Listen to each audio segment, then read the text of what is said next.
Hello, I am Sarah Weiss of Passion and Pickleball. Welcome to the Spanglish World Networks on Zingo TV, channels 249, 250, and 251. You can download the Zingo TV app on iOS and Android app stores.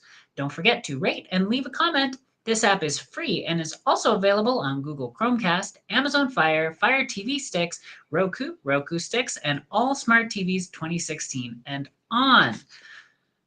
This episode is actually sponsored by Live, Pray, Play Pickleball Apparel. Live Pono, Pray Daily, Play Pickleball, and Racket X, uniting all racket sports in fun and exciting events. So before I introduce my guest today, I want to talk about the law of thirds, something that I've learned about recently that is very, very relevant in pickleball, but also everything in life, as I always like to give very meaningful messages for all areas of your life. The law of thirds states that 1/3 of everything you do will go smoothly and amazingly. It'll be incredible. 1/3 will be neutral, not great, not bad. And 1/3 of everything you do will be kind of terrible. So when it comes to pickleball, if you look back on all the tournaments you've played, all the rec play you've played, about 1/3 should be amazing. 1/3 should be kind of neutral, not good, no, nor bad, and 1/3 should be kind of terrible. So when I've looked back on my tournament results, I would say that aligns pretty well. So when you experience the third, the day that is off, the day that's off, the tournament that's off, that you just didn't play your best, your greatest, and you just kind of, took an L. That's normal. In fact, if you have too much on one side of the thirds, then something's wrong. So if you're having too many great days, that means you're not challenging and pushing yourself enough. If you have too many of the off days, that means you're overextending and you should dial it back a little bit so you can get your confidence up. So follow the law of the thirds and don't stress out if you're on one side or the other too long. And with that, I want to introduce our incredible guest today, Lou Sciaky. Did I say that right? Yes. Yeah, you did. Congrats. Awesome. Um, Lou is a pro pickleball player who co-founded 60 Pickleball and has now founded Standout Pickleball. She's from Milan, Italy, and currently residing in Australia, where she plays MLP, which is Major League Pickleball. She had a pro tennis career that ended, unfortunately, after a car accident, which led her into coaching tennis and then finding pickleball. She now spends time doing business networking, and obviously now with Standout Pickleball, she's got lots of great things happening. So, Lou, how are you? I'm good, thanks. Thanks for having me here today. Uh, Awesome, super, yeah. super happy to have you here. I always start off the episode with a very simple question, but very important. Why pickleball? Oh, pickleball because it's super fun. It's, as everyone knows, it's a very addictive sport, and it kind of gives you also people a second chance, maybe with the racket. So there you see a lot of tennis players transition into the sport, or even for older people that want to do a bit of activity. It's a sport accessible to everyone. So and as I said, it's super fun, and once you start, you just want to play. It's so addictive. It honestly, the first time I played, I wasn't instantly addicted, but I was so curious. I was like, Yes. why am I enjoying this so much? With this weird little wiffle ball and this weird paddle, why is this so fun? What did you find Yeah. yeah, what did you find addictive about it? Because you mentioned it's addictive. What drew you into it? So firstly, as every tennis player, I wasn't really keen to try because when the sport started in Australia, which is, I think, what happened in the US as well, only old people were playing. So we didn't have any competition and anything. So it wasn't really attracting many players. But then since they started to do tournaments and it became more popular, one day I decided to give it a go with some members of the tennis academy where I coached. And yeah, it's I always been a very aggressive tennis player, so I really like to volley and the fast speed of the game. So I found it super fun since the first day that I tried. Awesome. So what would you tell a tennis player that's kind of like, I don't want to try pickleball because I see that a lot. What do you tell them? I will share my experience and say just try because you will enjoy 100%. I can definitely back that up. Yeah, It's very enjoyable. How long have you been playing for now? yeah. I've been playing for the last 2 years and a half, pretty much. Yeah. Mm. And now you're playing the MLP. Are there any other tournaments that you really like?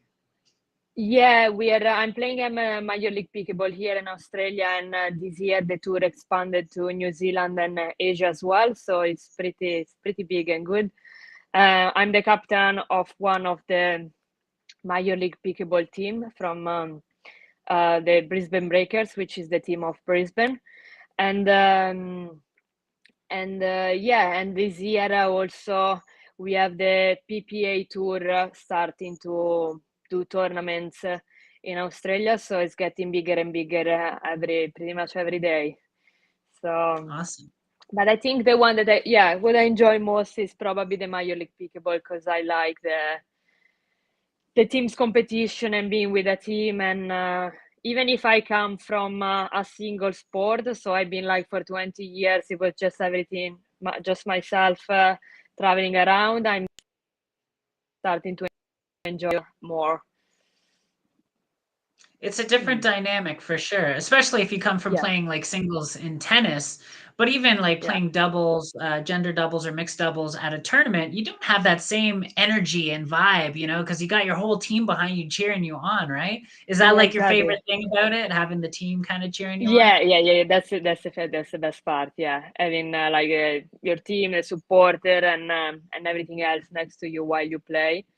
It's a really nice feeling. Good, good. So what would you say makes you a standout player? Uh, what do you mean? Like what standout player? Probably it's how you are on court, but also off court with the others, and how you are during a competition. In terms of being very competitive, I also been like fair and respect the opponents, and just been polite and be while you can be super competitive and don't give up any single point. That's kind of nice. Not everyone is kind. There's competitive and then there's like aggressive, right? It's nice to have Yeah, yeah, the yeah, competitive, but also, still kind and respectful. So I respect yeah. that. Good, good. So, Thanks. MLP is kind of getting bigger. Would you say that that's a, better style of play than the regular like PPA, APP style? Do you prefer have a preference? Well, it always depends who is in your team. It makes a good difference. But yeah, I think I enjoy more Major League Pickleball than normal tournaments. But I like both, honestly, because also when I play like regular tournament, I play women's double. We always the same partner or try to, and we are very good friends as well. So we enjoy a lot sharing the court together. Last year we were in the same team of Major League Pickleball as well. This year I have a different team. So it kind of depends. Yeah, I don't have a big but yeah, I think there is a vibes when you play Major League Pickleball because you have also like more fun or people like getting behind a team and following all your matches and everything. It just become I don't know. The energy is a bit different. Yeah, for sure. Mm. Hopefully it's not like taking away from the competitive side, right? Like do you find it all Yeah. kind of distracting to have the team vibe and all the cheering, or do you think that that kind of elevates and makes you feel more competitive? I think I can be both, but for me, it just elevates my game and just I like it to be honest, because yeah, I'm not used to have like a big team or someone like cheering coming from a single sport. So I enjoy, but can also be distracting maybe for other players. Well, as long as it's Mm. good for you. We're cheering you Yeah, on here. So exactly. good, good. And what do you find to be, good traits of a partner or a team? Now that we're talking Major League Pickleball, what kind of traits do you look for in teammates when it comes to pickleball? It's mainly like being supportive, because everyone can have a bad day, and if you have a teammate that I don't know, gets is too competitive and gets angry at you or anything, that you just get worse and worse. While even when you are bad days, I don't know, having someone that, I don't know, maybe takes a little bit more court or try to support you, doesn't matter what, and come to you and still smile at you while you do a mistake, I think it makes a difference and makes you, you know, feel good on court despite the bad days.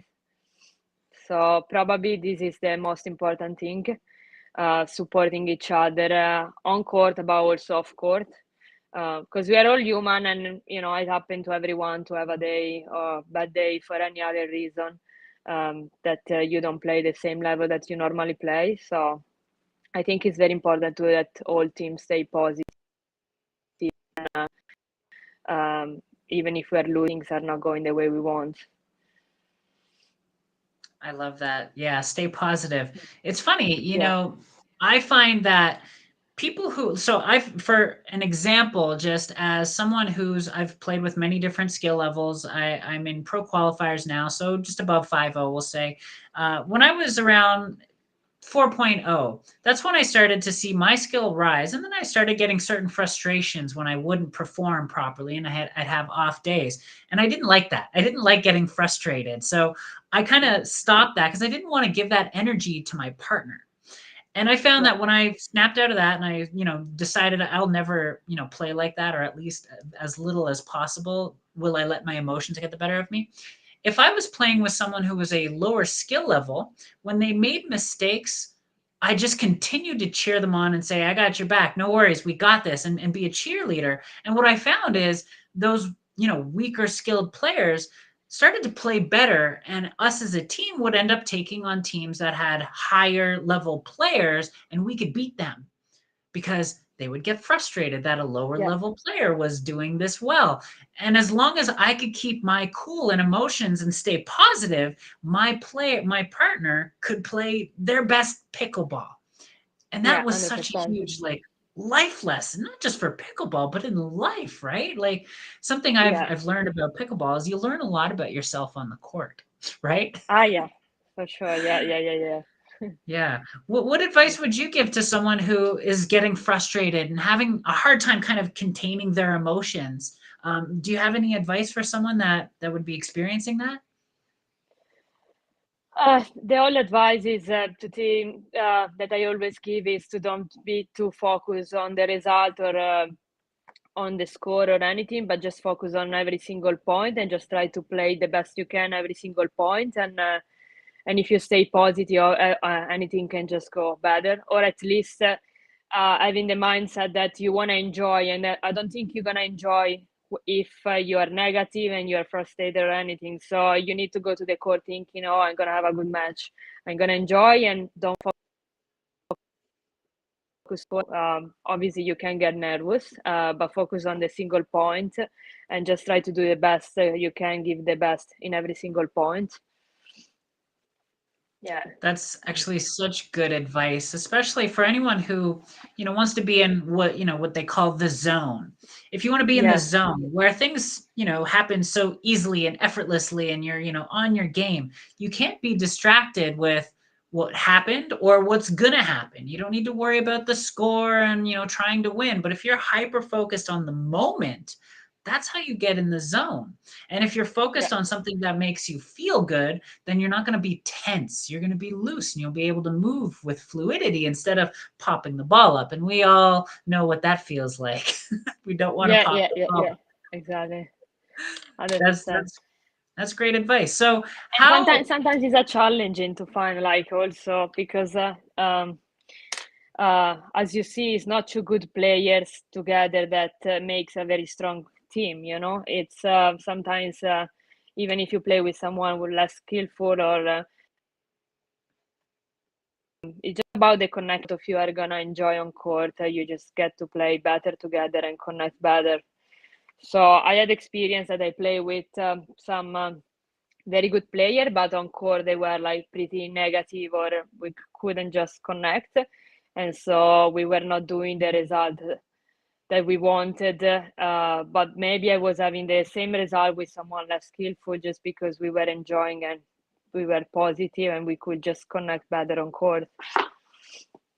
That's so true. It is so true that it's not about the skill level, it's about the Yeah, synergy, right? yeah, exactly. I've Yeah, I've seen teams that have two on paper really amazing players that just don't click well, and they yeah, make mistakes. They don't know whose ball it is, and just things crumble. And then the negativity and the emotions get crazy, and then it's game over, right? yeah, yeah. But as long as there's like a happiness, a joy to it, we got to remember we're playing this for fun, right? That's why we started. We got to remember that.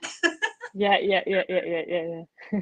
Yeah, so that's awesome. And you've been playing tennis for a long time, and you went from tennis to pickleball. So, what are some of the biggest things that you learned as an athlete growing up, especially in racket sports, that's kind of helped you be emotionally grounded and use that to win championships? What are some of the biggest tips and tricks that you've learned? I think probably what I mentioned before is just to focus on the single points. If you want to control your emotion and stay calm, and knowing that any match can, turn opposite way, even if you're losing. I don't know. You are down 9-0 or whatever. You can still win. You can, until the last point is played. You still have to believe that you can still make it. Yes, and yes. and probably, yeah, the control of the emotion, as I said, like to stay positive and everything, because yeah, I have a background of professional tennis, so I could experience on myself, because when I was 15 I was breaking so many rackets. I was a bit crazy on court, but that thing helping me. So within the time and within, my coach helping me a lot, and I get more mature and everything. Yeah, I found that that was not something that could help me, but it's the opposite of what I was doing. Well, it's funny. There's people out there who you meet them and they're so nice and so kind, but then you see them on the court and it can Yeah, bring they're out the completely different. worst in us, right?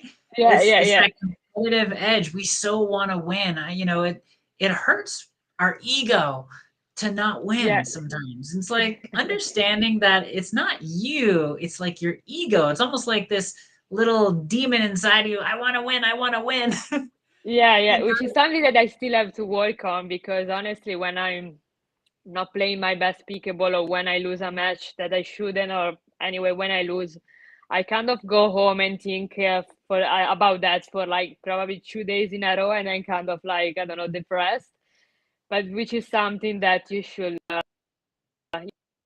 just move forward, and the day after is just a new day, where you just go back to the court and train again, and do your things. But as I said, I'm very competitive, so sometimes it's hard to to let it go.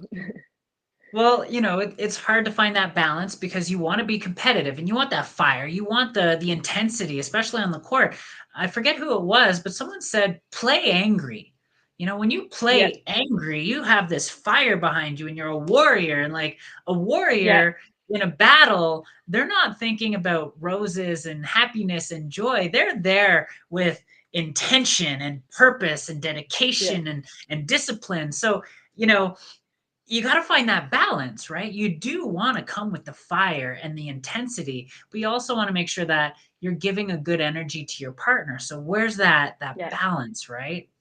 yeah, yeah, So yeah, yeah, so I love that you're talking about that. But pickleball isn't all that you do. You do a lot yeah, of business and networking and stuff. And yeah. obviously that has led to becoming a pickleball paddle developer, manufacturer, and distributor. So what led you into the business world? Let's get started there right from day one. What got you into being an entrepreneur? To be honest, I always been very passionate about business, so I always attended a lot of business networking events or listening to podcast or reading biography books about I don't know, Gary Vee, Elon Musk, all these big entrepreneurs. So I always like that side and always like to feel that type of adrenaline and risk. That's why also tennis was my favorite sport, because everything depends on you, and if you want to make it, it's just everything is on you. So yeah, and yeah, so also I come from a family which they all have businesses, and so I always been really passionate about it. In fact, I got graduated in business entrepreneurship and innovation. So when I moved to Australia, my first business was I started a mobile tennis all over the country, and I had other coaches working for my company. So pretty much in Australia, I don't know if it's the same in US, you have tennis courts everywhere in public courts and everything. So it's a bit easier to do something like that rather than probably in Europe. I don't remember that we have some public courts or anything. But yeah. And then anyway, to be honest, my first goal was I wanted to start a paddle, the paddle tennis, like it's super popular in Europe. Yeah. So I started to test some paddles there, but in Australia, it never took off. So then I got to know this Pickleball, and I saw the growth that it was having, and it was growing pretty fast over here. Plus, in Australia, we were facing the problem that there were not distributor of Pickleball paddle back in the time. So we were importing everything from US, and it was costing a lot of taxes. And the prices were crazy. Like we were paying like, I don't know, 350, 400 Australian dollar for a paddle, which yeah, so pretty much it was this. And then just as a game, everything started because I needed a paddle. So I met this guy on a pickleball court, and together we were always discussing about paddles. And we started to watch the first video of Chris Olson and all those reviewers and say to see what was out there, and and it becomes like an addiction. We were constantly talking about paddle and how it could be better. He was an engineer, and I was like a tennis player, so we were just discussing, oh, I think this I don't know, I don't feel the ball here as much, the sweet spot is not too big, all these things together. And so together we started as a game, like we started to import paddle from manufacturer and open them and try to take what was the best in the market and make it better. To, like, for instance, I remember 2 years ago we took some Engage. There were some Engage paddles in Australia where the handle was snapping a lot, and the Yola paddle was the same. Or maybe we were there was I don't know, this part of the paddle that was a bit dead. So we tried to increase the sweet spots over here and to make an unibody technology, like, so everything together with the handle. And then a bit of everything together, and we just created our own paddle with our own shape. And yeah, honestly, like, both me and my ex-business partner, we are really perfectionists. So we like, until something is not perfect, we don't want to share it, pretty much. So we were doing as a game, but we both like to be like super I don't know, we are super picky with any single detail. So even if we didn't expect the success that we had, we spent 7 months on testing paddles, just as a game, and then until the day that we said, okay, let's try to take it to the market. And the as soon as it has been crazy. Yeah. Yeah, and it's been also like really rewarding because, as you know, in business, you find a lot of people that laugh at you while you're trying to do something. And so we were a lot of people. I remember a lot of people saying to me, "But is this paddle legal? Is this paddle this? This paddle cannot be legal." Many things, and even we tried to sponsor at the start some players in US, and the answer was like, "Well, I don't know if pro players are gonna like this paddle here in Australia." But yeah, but then after 2 months, I still remember that there was a post of Ben Jones after 2 months that we launched. He wrote on Twitter something like, "The Diamonds paddle cannot be legal," or something. So everyone started to talk about our paddle. He called it Diamonds, but the name was 60, but we wrote Diamonds pretty big. So it could have been confusing. And everyone started, and then also the reviewers started to talk because yeah, we were making a good impact on changing a bit the mic and not taking a copy of some in terms of shape and with the technology as well, and improve what was already there, because that's what a lot of businesses do, is like try to get the best in the market, but then try to solve the problem that that type of thing has, or try to make it better in what you think can improve the game, or can take it to the next level. So yeah. That paddle definitely hit the market by storm, and it's funny because a little bit of controversy actually made it kind of explode. And Yeah. we loved the paddle. We loved it ourselves. We've used multiple of them. We've sold a bunch of them because we get wholesale accounts, and we had wholesale accounts with that company. And it's actually how we got connected because JJ, my boyfriend, he's followed you and has watched what's been happening. And he was telling me about you, and he's like, "Sarah, we've got another batch of pickleball paddles I think we're going to have to get, and it's called Standout." I'm like, "I have no idea what that is." And he knew all about it because he's the paddle guy. So he followed you, and he's like, "We got to pay attention to this." And it was like, I don't know, days later, he's like, "You got to have her on your show." I'm like, okay, let's do this. Let's do this. So what is it about Standout that you're most excited about? What I'm most excited about is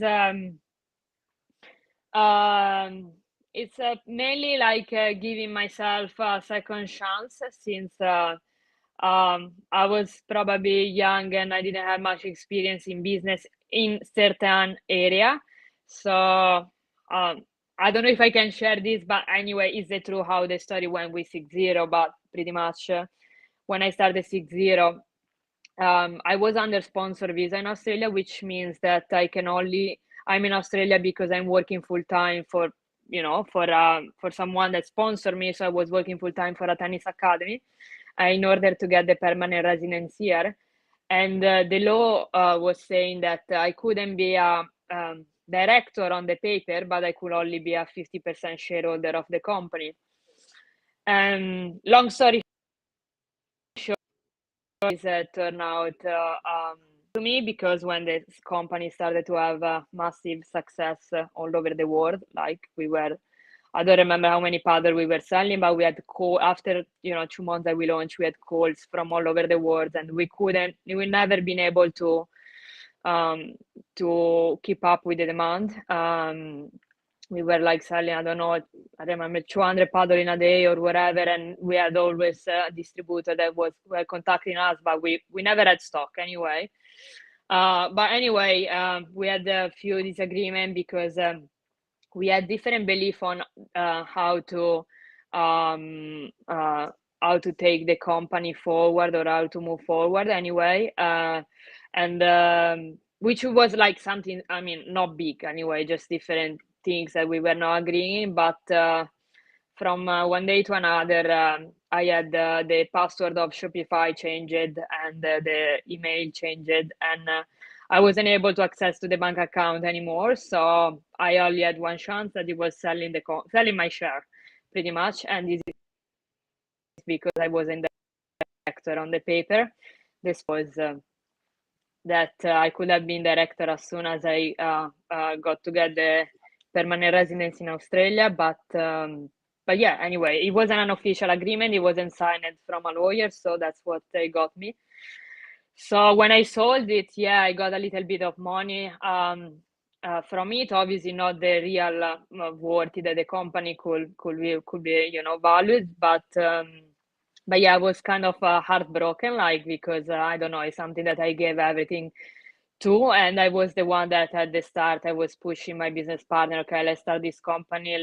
I need a partner because I couldn't be director, so let's take this company forward together and do all these things together. But then it turned out against me.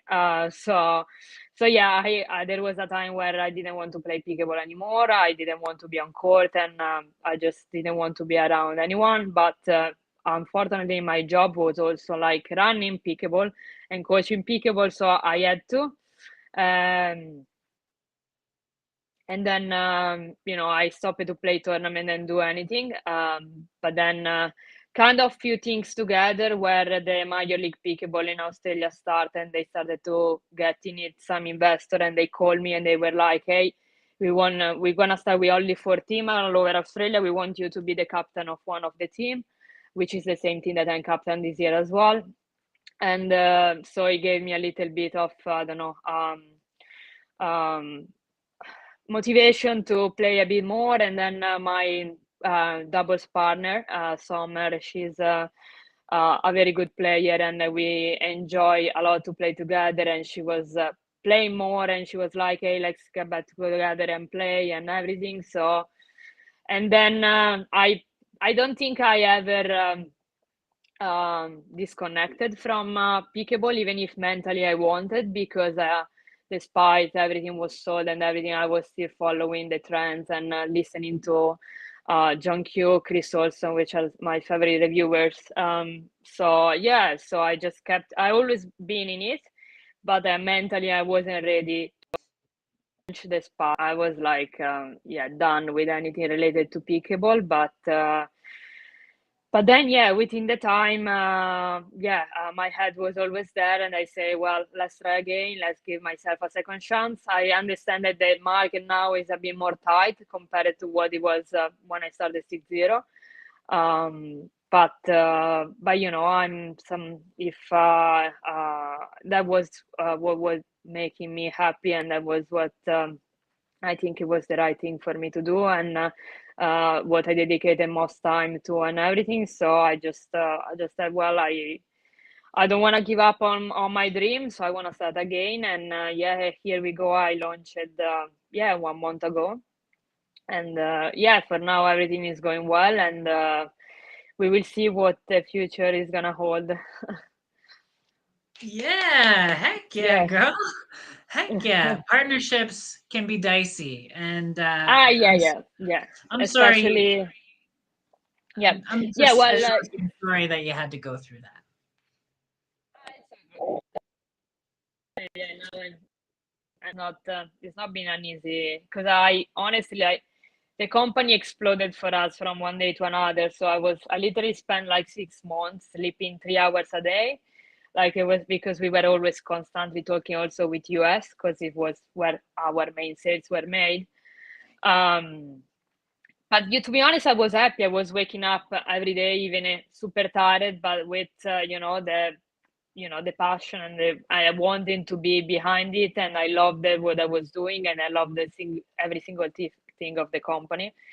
So yeah, it's been quite hard to let it go, everything, but that I think is experience, and now I'm doing the things a bit smarter, and probably I'm also taking in consideration other mistakes that we did while we were running the company, because I felt like sometimes we also made our job more complicated, because when we started, we focused on the single customer rather than maybe allegate the job and focus on distributors. So we were like getting, I don't know, 400 emails a day, and I don't know, so many. Our job was getting like 3 already, and we were only in 2, running everything from a small town of the Sunshine Coast in Australia. So it's been challenging, and I learned a lot of things. Also, I learned how to do the things smarter, if I start a business or if I do a partnership or anything. So yeah, I will learn from that.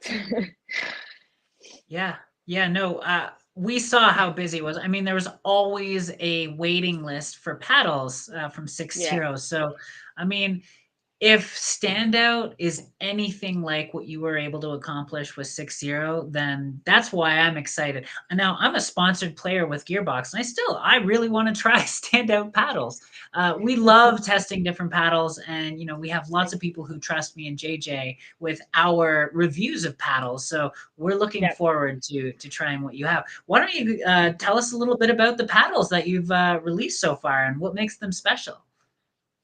All right. So my first paddle that I'm gonna release is called a CF3 because I don't know. In my mind, I try to relate everything to my past. So CF Fiber 3 because it's the third model that I launched in my life, considering all my past. So of carbon fiber paddles, and it's a bit different from the double black diamond in terms of if I have to compare. Otherwise, I can just tell you the characteristics by themselves. But anyway, it comes with a more elongated shape. So instead of putting more, centimeter here, we added to the handle. So you can reach more, and obviously it's more comfortable for a two-hands backhand. And also we change a few things on the weight distribution and how and on the core in order to have a bigger sweet spot, but also having a little bit more power. So if I can compare, I will say that it's like halfway between the double black diamond and the black diamond. So you still have very good control. It's fully carbon, so we don't use fiberglass like the black diamond, but also like it's adapting to the new technologies to the game, which you see the game's getting also a bit faster than before. So it has that than the double black diamond. So at the start, if you switch from one to another, you need a little with any paddle. You need a little bit of getting your hands there because it comes with a little bit of extra power. Um, We like power. yeah, exactly. Yeah.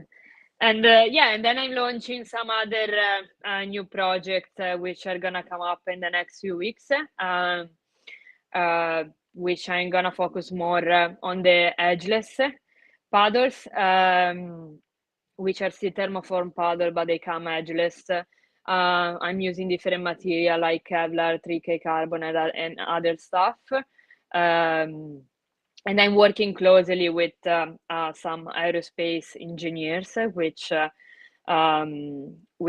are helping me to make the paddles more aerodynamic and aerodynamic for hands and speed battle or control or anything together. Yeah. So Cool. which probably in the next 2 weeks a bit more. So yeah. Good, good. I mean, Kevlar is kind of there's only a handful of Kevlar paddles. I've tried a Yeah. couple, and they're different. They're different. What do you like about the Kevlar? I like the softness on the touch that you can have and the spin that it can give. However, as I think everyone is experienced, if you have a fully Kevlar face, maybe it doesn't last as long. The grip, it gets probably after 1 month of playing, it gets pretty. I don't know how you say, but flat. Worn down. Yeah. So I like to mix it with 3K carbon, which gives you like a very similar result in terms of performance, but it keeps the paddle a bit more alive as well. But yeah, it's getting so popular, the Kevlar, and I think we're gonna see more Kevlar paddle coming in the future as well. Yeah, well, tell us a little bit about what you see for the future. As someone who develops incredible paddles, literally, game-changing paddles, what do you see happening in the future of the paddle market? Like, is there much room for it to evolve still? Or are we kind of getting close to that plateau of, this is as good as it gets? What do you think? I think there is still room to improvement. I think there is a company that is actually doing something a little bit different, which is called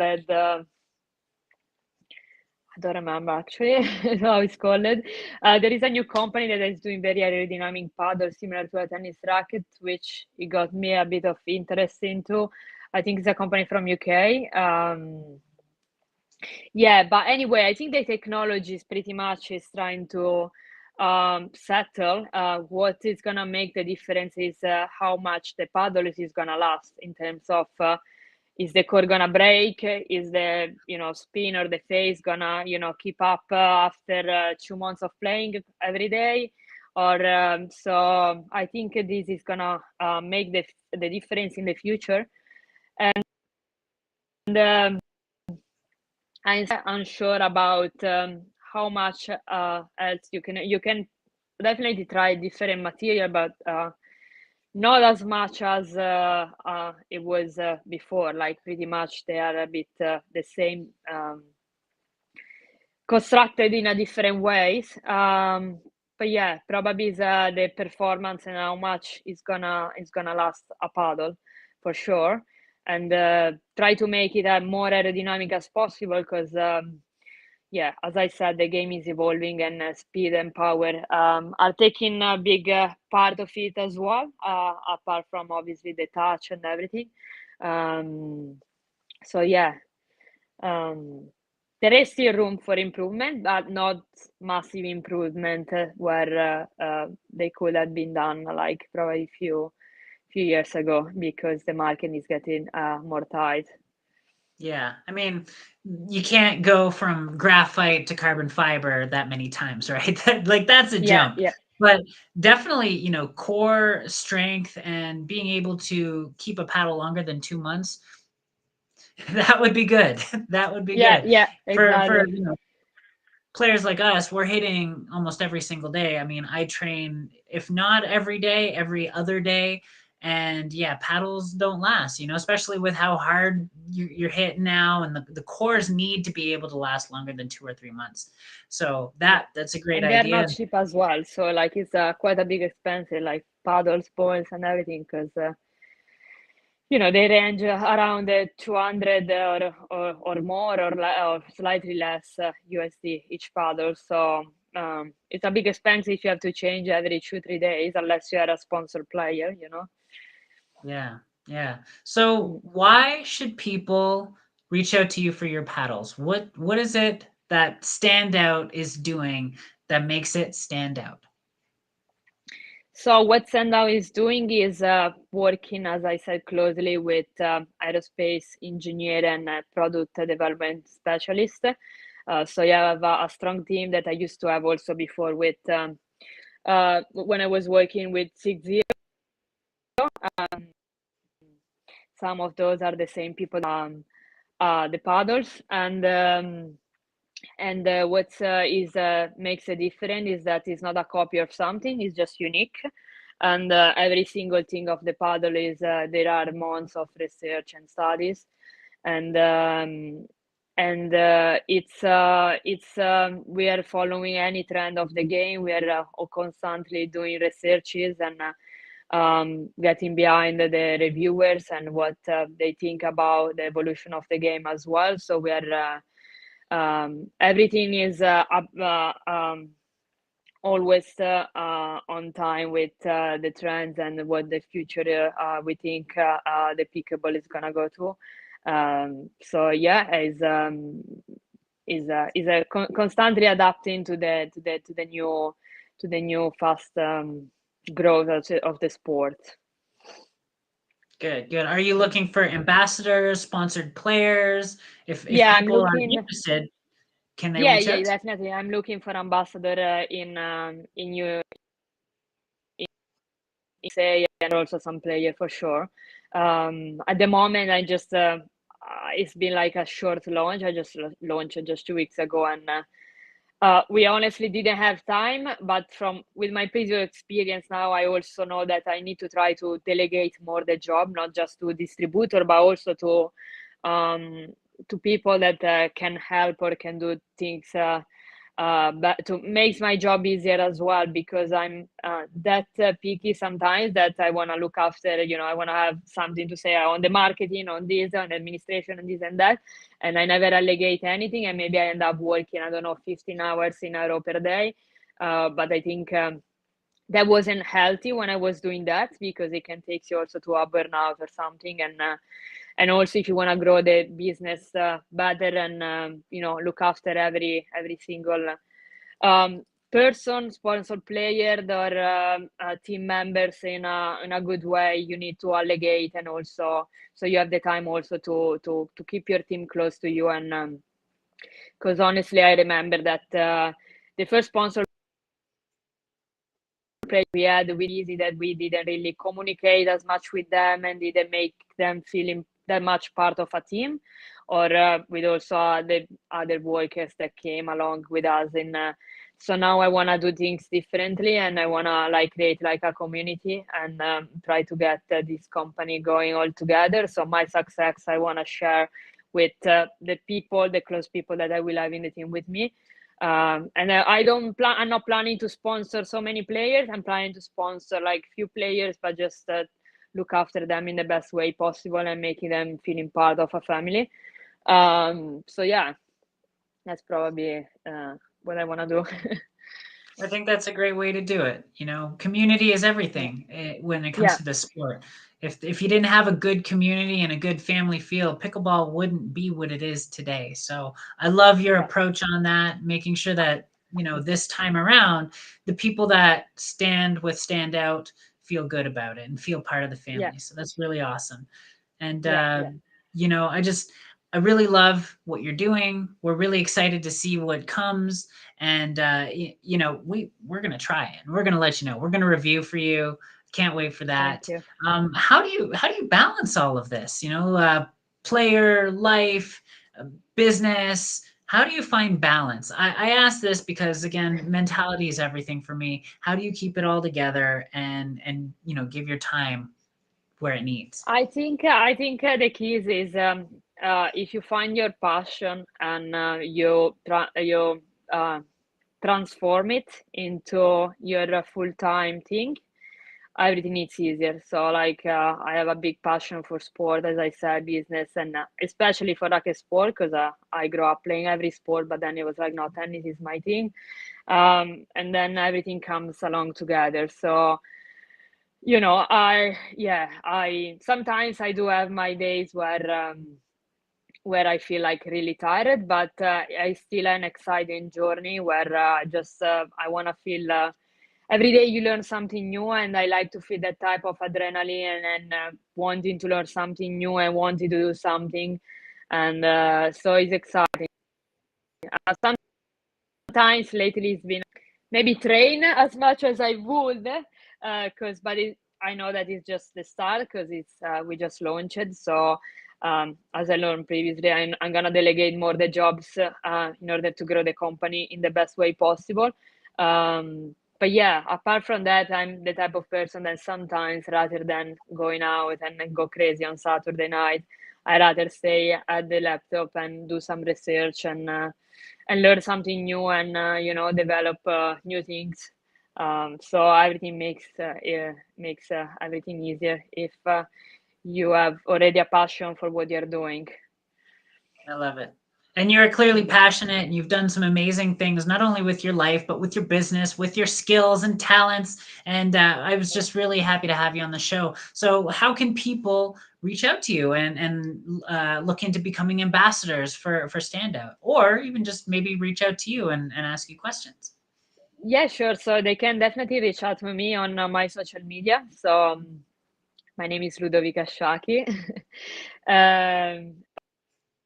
Or they can reach out through the our.com. There is ambassador programs where they can apply to, and send all the an answer to all the questions that they're gonna be asked, or they can just send an email to lou@standoutpickleball.com. Lou is written Lu. And if they just want to have a chat or ask few questions or get to know each other, I'm always happy to get behind the community. So Yes. Awesome, Lou. Thank you so much for your time and sharing a little bit about your amazing new company and your experience Okay. before, after, and during it, and MLP. And it sounds like you've got so much going on, and I personally Yeah. am rooting for you. Thank you so much for hopping on. Thank you so much. Thanks so much for having me here as Of well, and course. for the support. Of course. Next week, we have Senior Pro Champion and NPL co owner Rick Witskin on. You won't want to miss that episode. And with that, this show can also be heard on the Spanglish Radio Network. Please check out spanglishworld.ca for all news and programming. Spanglish World, watch it, hear it, read it, download it, live it.